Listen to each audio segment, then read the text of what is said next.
Hello students, आज हम start करते हैं थ्योरी ऑफ इंटरफेरेंस फ्रिंजेस। और इस टॉपिक के अंदर हम पढ़ेंगे कि जो फ्रिंजेस बना करती हैं, यानी स्क्रीन पर जो इंटरफेरेंस फ्रिंजेस बना करती हैं, उन फ्रिंजेस की क्या डिस्टेंस होती है फ्रॉम द सेंट्रल फ्रिंज। तो यहाँ पर पढ़ा जाएगा कि position of fringe, any of the fringe with central fringe on the screen. तो आइए स्टार्ट करते हैं हम। यहाँ पर हमने क्या लिया कि वही चीज हमारे एक सोर्स से लाइट आई और एक सोर्स को हमने किसमें स्प्लिट कर दिया था, दो सोर्स में हमने यहाँ पर एक सोर्स को डिवाइड किया था। तो जो दो सोर्स थे हमारे पास, कुछ इस तरह से हमने कंसीडर कर लिए, एक सोर्स और ये उसका गैप और ये दूसरा।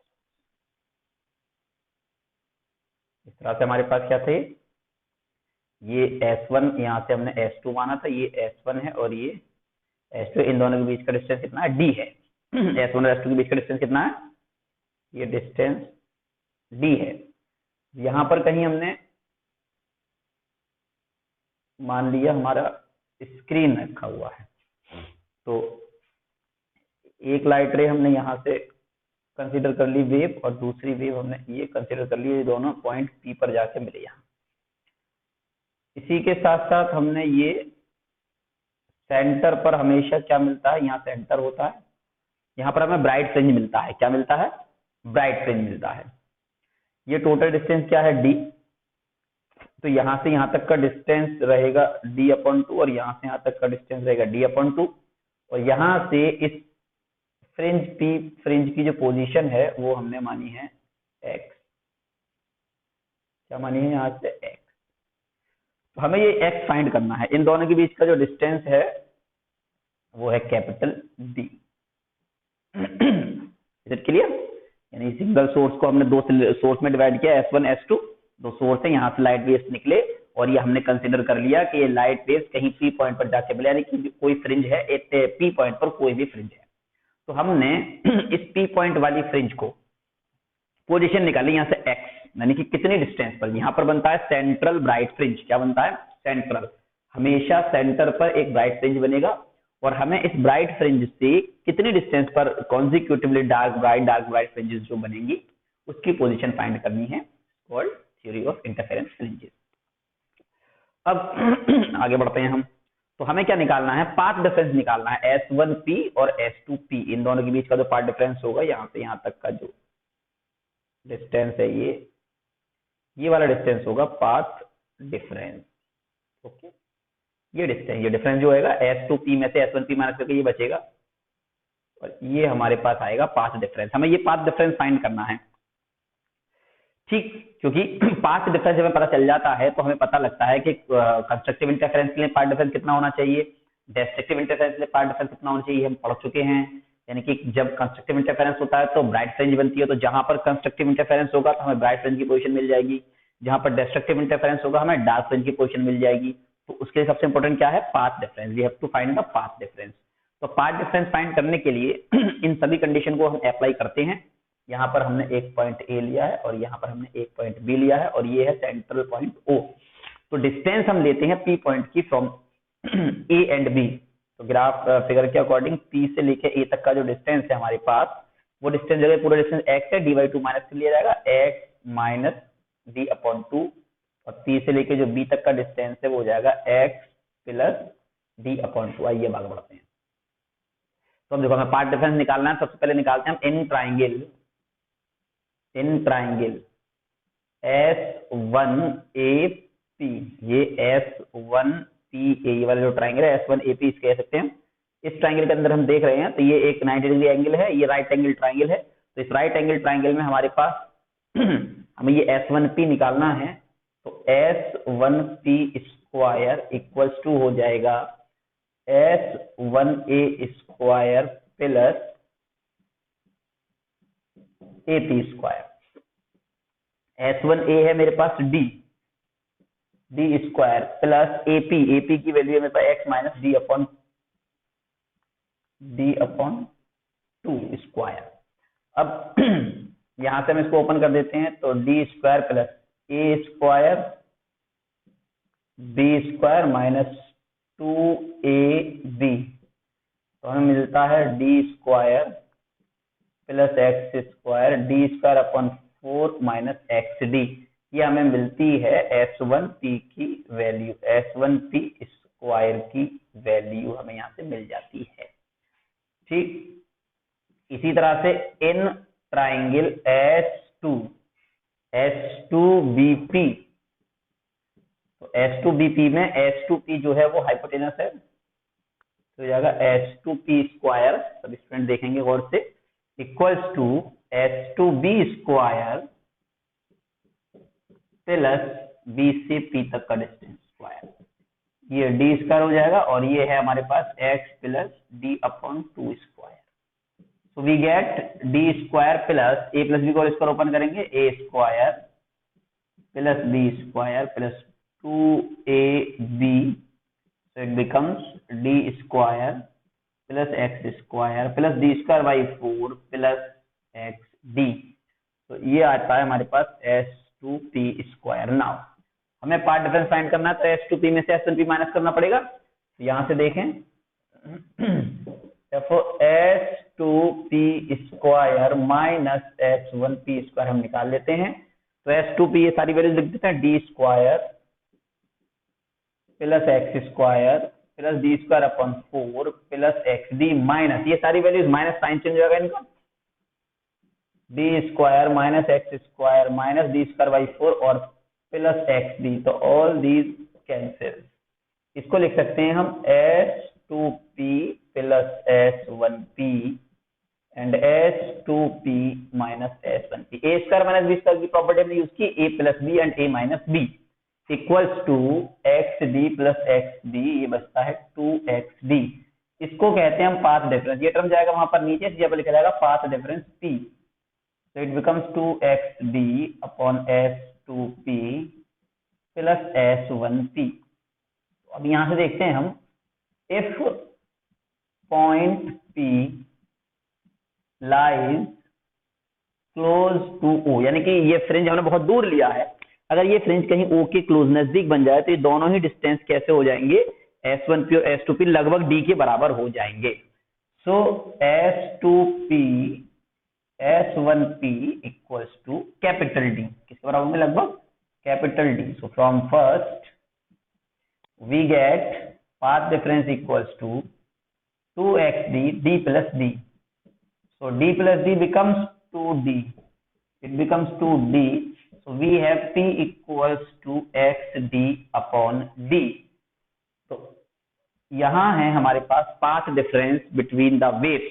इस कंडीशन में हमने क्या मिल गया, यहाँ सोर्स S1 और S2 से जाकर जो मुझे फ्रिंज मिल रही है स्क्रीन पर, उस फ्रिंज की पोजीशन के लिए मैंने पाथ डिफरेंस फाइंड कर लिया है, तो ये हमारे पास आया पाथ डिफरेंस। ठीक है, सभी स्टूडेंट्स को अच्छे से समझ के नोट कर लेंगे कि हमने पहले S1P निकाला इस ट्राइंगल में, S2P निकाला इस ट्राइंगल में, स्क्वायर की फॉर्म में निकाला था, हमें इसका पाथ डिफरेंस निकालना था, यानी कि S2P वाले रास्ते में से S1P वाला रास्ता माइनस करना था, तो ये पाथ डिफरेंस निकल आएगा। इसके लिए मैंने दोनों को माइनस कर दिया, उनको अलग किया और ये कंडीशन हमने बना लिया। अब इसके बाद हमें क्या करना है, अब हमें निकालनी है पोजीशन। तो अब हम चलते हैं आगे, कंस्ट्रक्टिव और डिस्ट्रक्टिव के लिए हमें कंडीशन बनानी है यहाँ से कि पोजीशन ऑफ कंस्ट्रक्टिव इंटरफेरेंस की क्या होगी, यानी कि ब्राइट फ्रिंज की पोजीशन क्या होगी। तो अब इसको आगे बढ़ाते हैं हम। तो अब हमने यहाँ से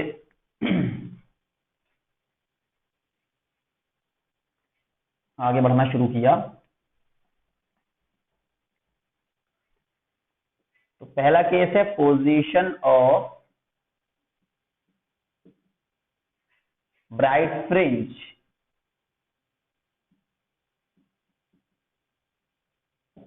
ब्राइट फ्रिंज की पोजीशन क्या होगी, तो सबसे पहले हमने मान लिया late xn be the position of nth bright fringe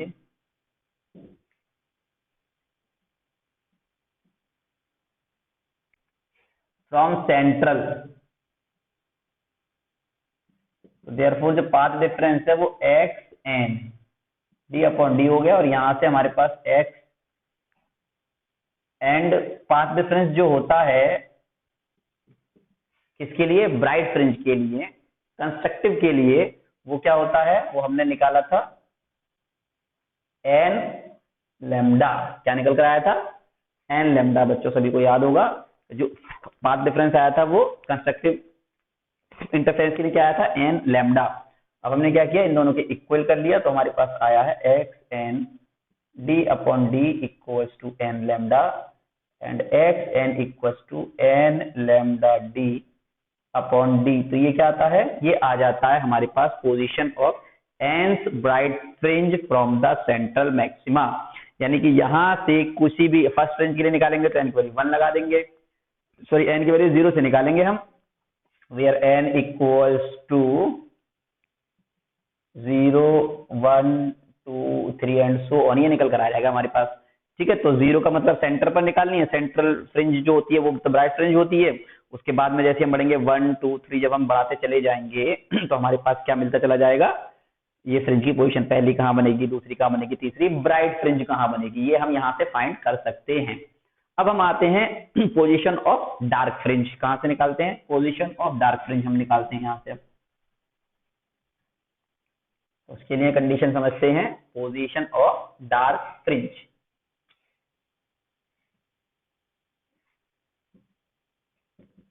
position of dark fringe.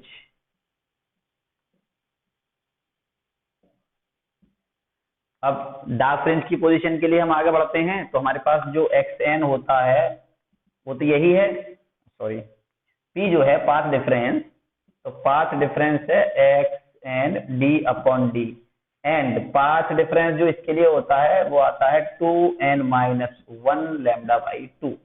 ये फॉर्मूला किसका होता है? जो यहाँ एन की वैल्यू हम 1 से स्टार्ट करते हैं, where N equals to 1 2 3 and so on. तो इन दोनों को जब हम इक्वेट करते हैं तो हमारे पास आता है X N D upon D equals to 2n-1 lambda by 2। तब ये एक्स एन आता है मेरे पास 2n-1 lambda D upon 2d। ये है हमारे पास position of dark bright fringe. ये यहां से डार्क ब्राइट फ्रिंज एन की वैल्यू 1 2 3 लगाने के बाद हमें क्या मिलेगा? डार्क ब्राइट फ्रिंज की पोजीशन मिल जाएगी फ्रॉम द सेंट्रल मैक्सिमा। अब इन दोनों को फाइंड करने के बाद में जो यहाँ पर सबसे इंपॉर्टेंट पूछी जाती है वो पूछती है what is the fringe width. क्या पूछा जाता है हमसे? उस फ्रिंज की विड्थ क्या होगी जो फ्रिंज यहाँ पर बन रहे हैं। तो फ्रिंज विड्थ का मतलब क्या है समझ लेते हैं हम। जब स्क्रीन पर फ्रिंजेस बनते हैं, कॉन्जिक्यूटिव फ्रिंजेस होते हैं, डार्क ब्राइट, और उनकी अपनी एक पर्टिकुलर विड्थ होती है, और सभी फ्रिंजेस की विड्थ कैसी होती है? लगभग सेम हुआ करती है। तो किसी भी फ्रिंज की विड्थ जो है, चाहे वो डार्क फ्रिंज हो या ब्राइट फ्रिंज हो, उसको फाइंड करना है। तो फ्रिंज विड्थ जो आया करती है वो बताती है the difference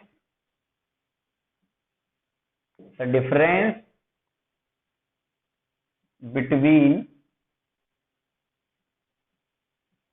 two consecutive, the distance between the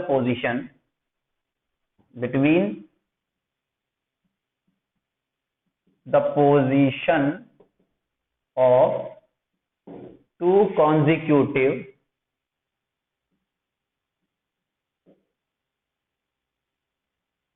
dark or bright fringe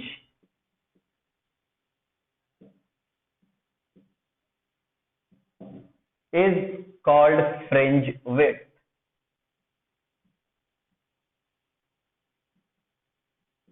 इसको हम कहते हैं फ्रिंज विड्थ। तब हमने ये मान लिया, let X N and X N minus 1, ये एन उससे एक पहले वाली, बी द पोजिशन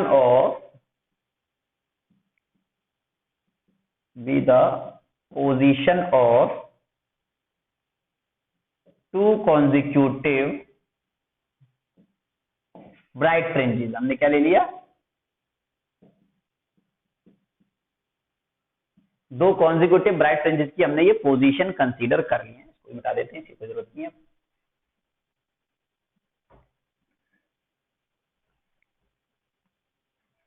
तो हमारे पास फॉर्मूला है एक्स एन के लिए, हमने फॉर्मूला क्या निकाला है कि N lambda D upon D, तो एक्स एन माइनस वन के लिए बन जाएगा यहाँ पर N minus one lambda D upon D.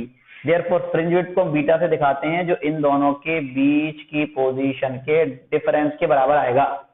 ठीक है, बीटा क्या है, फ्रिंज विड्थ है, जो इसमें से इसकी पोजीशन को माइनस कर देते हैं, then we get N lambda D upon D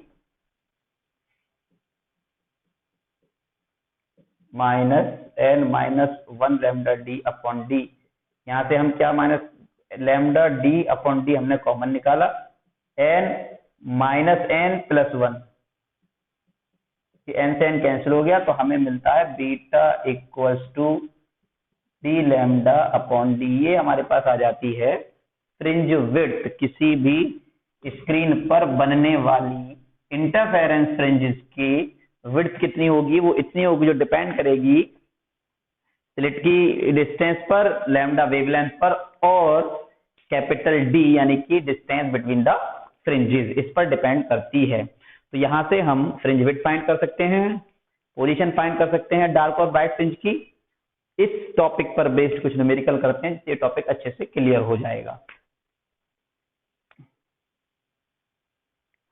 students, ये क्वेश्चन है हमारा, in Young's double slit experiment slits are made 1 millimeter apart and a screen is placed 1 meter away. If a light of wavelength 500 nanometer is used, then find position of third bright fringe from center, position of fifth dark fringe from center and the fringe width. ये हमें conditions दे रखी है, इसको solve करते हैं। तो हमें given है कि slits are made 1 millimeter apart, यानी slits के बीच का डिस्टेंस जो होता है वो स्मॉल d होता है। 1 मिलीमीटर है तो मीटर बदल दिया, 10⁻³ metre. Okay, the separation between slits is represented by small d and the distance of screen from the slits is denoted by capital D, which is 1 meter, and the light wavelength lambda is used 500 nanometer, means 9 nanometer, 10⁻⁹, so it becomes 5 into 10⁻⁷ meter, 2 and -9. Then first position of nth bright fringe क्या हुआ करती है, ये हमने पढ़ा हुआ है। तो nth ब्राइट फ्रिंज की पोजीशन हुआ करती है n lambda d upon d, ये फॉर्मूला होता है। यहां मैं सारी वैल्यूज लगा देता हूं, क्योंकि मुझे क्या चाहिए, n की वैल्यू 3 दे रखी है। यहाँ पर n क्या दे रखा है, मुझे 3 दे रखा है। तो by putting all this value we can get x3, यानी third position of third bright fringe. तो n हो गया 3, लैम्डा बिकम्स, यानी lambda is 5 into 10⁻⁷, capital D is 1 and small d is 1 into 10⁻⁻3, so it becomes 3 5 15 into 10⁻⁻4 metre. ये है हमारे पास third bright fringe की position. इसी तरह से हम क्या निकाल सकते हैं, फिफ्थ डार्क फ्रिंज की पोजीशन। तो position of nth dark fringe, जो nth डार्क फ्रिंज आती है उसकी पोजीशन होती है xn = 2n-1 lambda d upon 2d। अब यहाँ पर सारी वैल्यूज लगा देते हैं हम। 2 into n की वैल्यू 5 है, फिफ्थ फ्रिंज निकालना है -1, और देखिए ये लैम्डा d अपॉन d, इसकी वैल्यू वैसे लगाते हैं, चलो अलग अलग लगाते हैं सबकी वैल्यू। लैम्डा की वैल्यू हमें दे रखा है 5 into 10⁻⁻7 इंटू कैपिटल D है 1 divide by 2 into small d 1 into 10⁻⁻3, 2 5 10 -1, 10 -1 क्या बचेगा, 9 बचेगा। 9 into 5 into 10⁻⁻4 divide by 2, 9 5 45 and 45 divide by 2 हो जाएगा 22.5 इंटू 10⁻⁻4 मीटर। यहाँ पर बनेगी हमारे पास फिफ्थ डार्क फ्रिंज। तो ये पोजीशन है थर्ड ब्राइट फ्रिंज की ये पोजीशन है फिफ्थ डार्क फ्रिंज की। और फ्रिंज विड्थ का जो फॉर्मूला है वो हमने सभी ने अभी अभी फाइंड किया था। तो फ्रिंज विड्थ का फॉर्मूले से फ्रिंज विड्थ फाइंड कर लेते हैं हम। ये बहुत सिंपल क्वेश्चन है इस टॉपिक पर। And third point is fringe width beta equals to D lambda upon D. So D equals to 1 metre, lambda है 5 इंटू 10⁻⁻7 एंड डी है हमारे पास 1 इंटू 10⁻⁻3। तो ये हो जाता है 5 इंटू 10⁻⁴ मीटर, मतलब 0.5 mm। 0.5 mm हमारे पास एक फ्रिंज विड्थ मिल जाती है। तो ये है हमारा एक न्यूमेरिकल। एक और न्यूमेरिकल देखते हैं।